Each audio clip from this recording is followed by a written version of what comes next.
Hello, and welcome to another update video about XRP. XRP has fallen back into the support area for a wider wave 4 after the 251 level was broken, which kind of led to invalidation of the directly bullish scenario. So micro support broke, but we're falling back into a larger support area for a wider wave 4.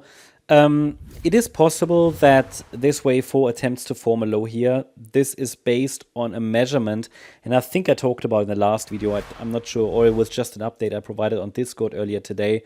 But here on the XRP chart, we can say that in this scenario, which was the blue one before, you might remember that it's not a new scenario. It's one we talked about before.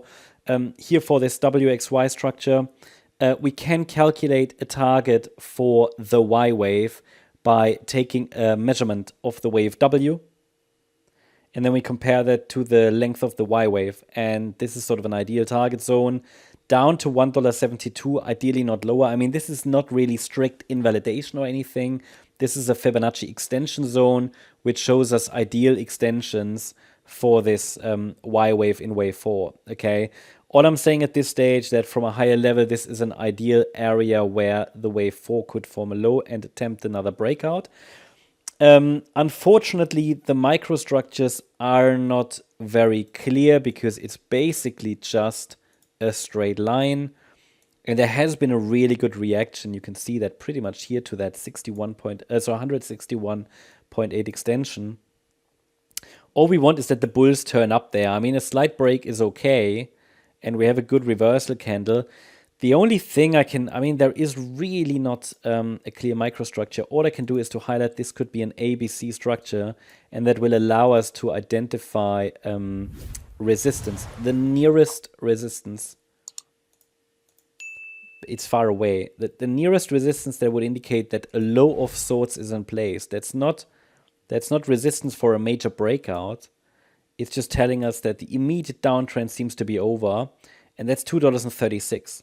Okay, I mean, it's not too far away from where we're now. It's just due to the volatility. Obviously, the extensions are high, large. Now, in a let's say more bearish scenario, if it forms a bounce but can't break out, we might be dealing with an even wider wave 4, highlighted here in blue, before another move up forms. Yeah, so the wider pattern's still intact for now. Bit of a scary shakeout there, but obviously there is, as I said, until we break above resistance, there's absolutely we need a bit more stability, right? We need a bit more stability. We need some patterns. We can't really see anything in the microstructures because things happen so quickly.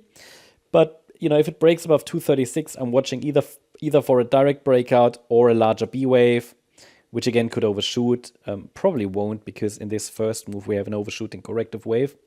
So we just need to be ready. If the next bounce is corrective, it could just be a B wave and extend this correction overall.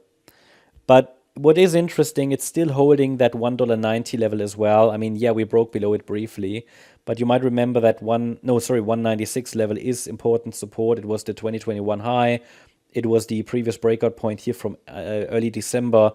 And yeah, we broke below it, but only with a wick. I mean, the bulls turned up there pretty much. This is quite strong support in that area. So there was just like a flush.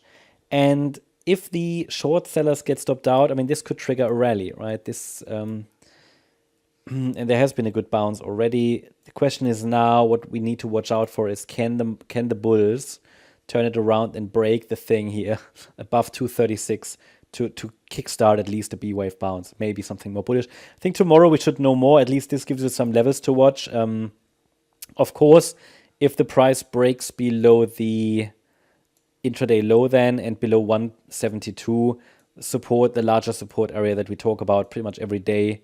Oops, 1 second. Change the time frame, or just go to the larger time frame chart. That larger support area will come into play then, right? And people ask me in the comments, any tips? I mean, if you're playing the larger pattern, then you have to manage your risk accordingly, because 113 is key support on the daily. If you were trading the 1-2 setup to the upside that we talked about the last few days, well, you should have been stopped out already yesterday, today, right? So therefore it's either you're trading the larger pattern, then 113 as support, but then you need to be a pro with your position sizing. If you have no stop, then you have to hopefully have a position size that you can stomach this volatility. If not, then you need to work on your risk management practices. I mean, that's a tip. In the smaller time frame, when you're trading the futures or so, you have to stop out when something breaks, and then you have to be fast to react, right? So overall, I am watching still for a potential bounce. Obviously, it's not confirmed until we break above resistance. I think that should be clear. It's far from over. I mean, it could be. Yeah, what I'm saying is we've reached the next area of interest, but only the market will decide here if the bulls can defend this area. That's the update about XRP. Hope you liked the update. If you did, please hit the like button, leave a comment, and subscribe. And if you really like the content, then please check out the channel membership. Thank you very much. Bye-bye.